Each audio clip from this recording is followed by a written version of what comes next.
Um, my name is Sam Willis. I'm going to be doing my presentation for Rhetoric and Critical Thinking. My topic today is going to be over who is my hero. I just want to put a side note that I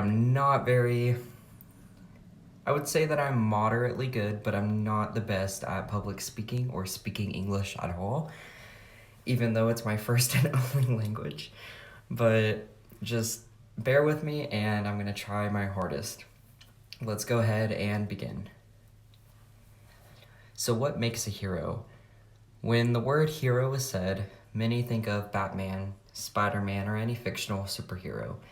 They often tend to think of, Superman, someone who is often at times indestructible, or just somebody who has superpowers in general.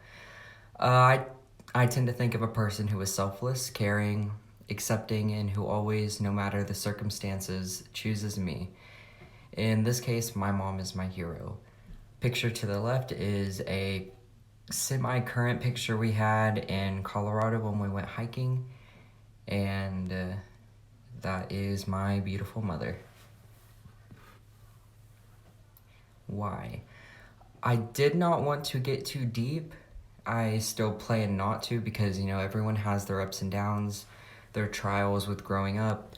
But at the same time, I truly just wanted to give a brief statement as to how I did grow up and just kind of sink it all to why my mom is indeed my hero. But just to kind of give a brief statement, ever since I could remember, I've had numerous father figures in my life, and none of them could ever seem to stay. I was the outcome of a single mother doing both the roles of a mother and a father in the home. She worked as the breadwinner to provide for not only myself, but for my siblings. I found an article as well that really, it's a long title, but it really described, my personal situation, I guess you could say. But in the article I found called Relationship with the Mother and Closeness to Grandparents in Relation to Resilience in Adolescents and Families of Single Mothers,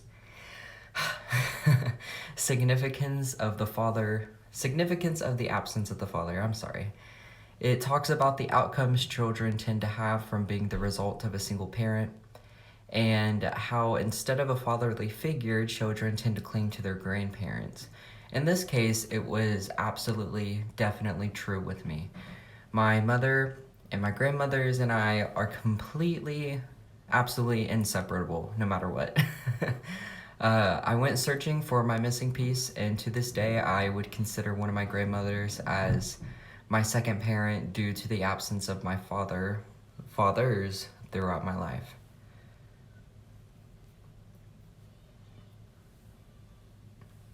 So for this one, I didn't really have a title per se. I found an article and I just kind of wanted it to speak for itself. The article I found, it just talks about the attachment styles and the personality influences that single mothers may have on their child, or children in this case. But my mother has, completely taught me many things that I will forever live with. I could talk about them for hours if I could. But just to kind of sum it up, these things often include to love yourself, be honest and truthful, always try to keep a promise no matter what, try to live life to the fullest, take risks, and one special one that has always stuck to me and made me the person that I am today is to always be who you are. She has not only taught me that, but she has influenced me to unapologetically be myself regardless who likes it or not.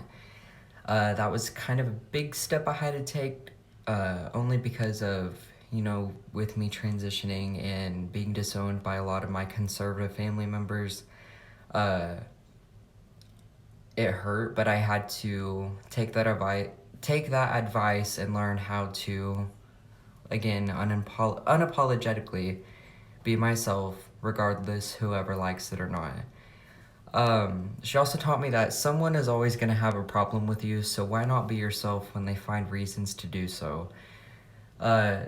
She's also kind of mentioned in that same in that same topic, I guess, of being yourself, is that you wouldn't want to act like you're somebody else and have people hate you whenever it's not you.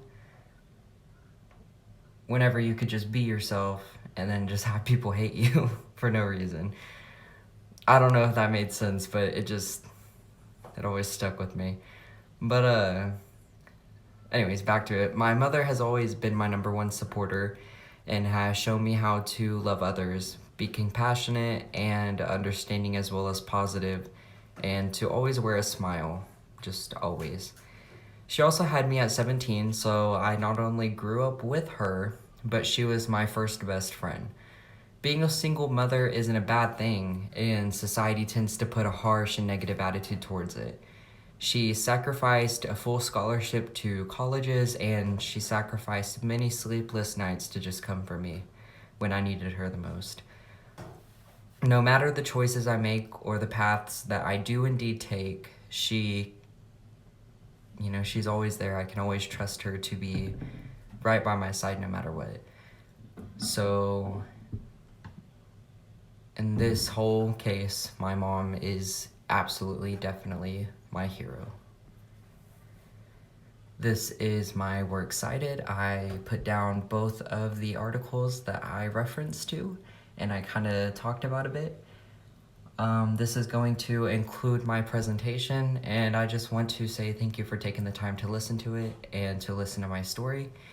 And I hope you guys have a great day.